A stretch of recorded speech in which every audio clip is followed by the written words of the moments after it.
What's up, guys? I'm with my client, Jody.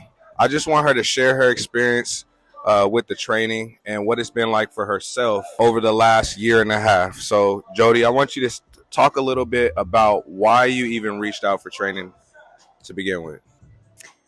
Why did I reach out for training to begin with? Why did I reach out for training to begin with?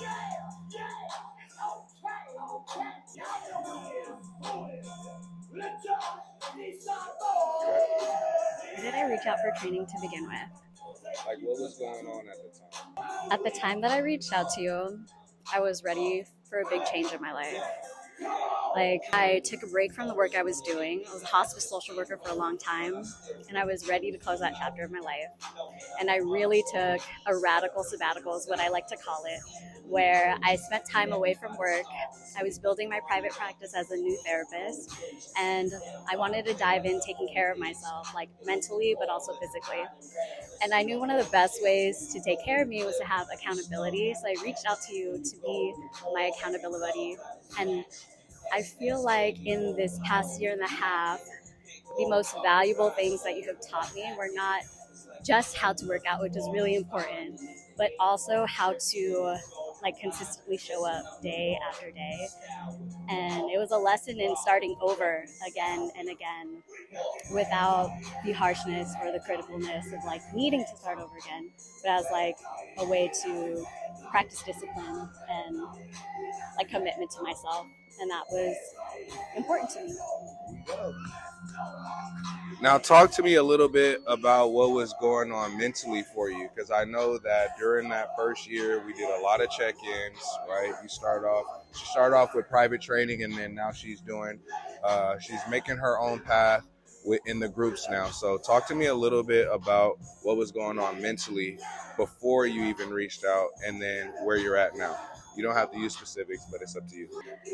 Yeah, I think the weekly check-ins with you one-on-one helped keep me accountable, but it was also really encouraging, especially in that time of my life. I feel like I needed like that positive regard that I was doing a good job, but also I was doing it right.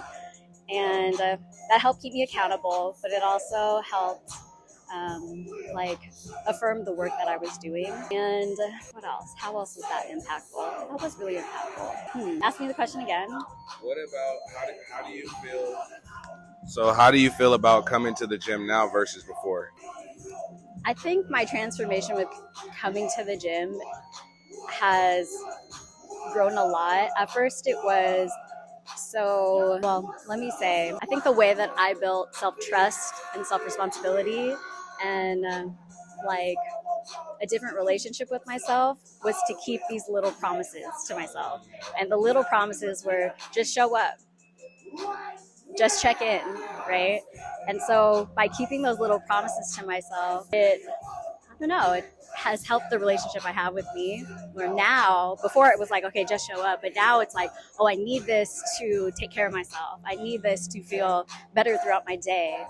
But also, like, I really like working out first thing in the morning because it feels like I'm waking up for me instead of waking up just to grind or to give to other people.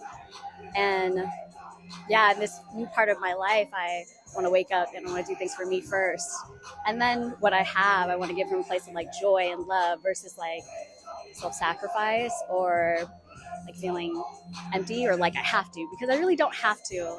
I like to and I want to. But yeah, coming to the gym first helps me feel like I'm doing it for me. And then what would you say to somebody that is maybe on the fence? They don't know what they want to do. Maybe they're worried about the time commitment or the financial commitment. What would you say to them? What would I say to them? What would I say to them? I would say do what's best for you and doesn't help or it doesn't hurt to ask. Let me say that again.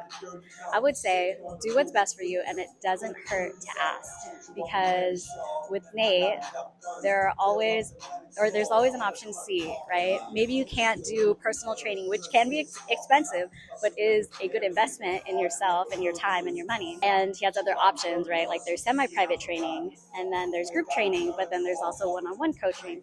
So I would say it never hurts to ask, because if you are committed to change and you find a coach and a trainer that is also committed to helping you change, then I'm sure you would find a way to like make that work. And also Yeah, I think the best way to spend your money is to invest in yourself, whether that's personal development or helping yourself get better. So go for it. There you have it, guys. So don't be scared to click the link, man. I think the most important thing is making a plan. And everybody's experience is different. This is Jody's experience. So that means your experience is going to be unique in itself. Okay, so click the link in the bio. Let's get started. I'll see you Monday.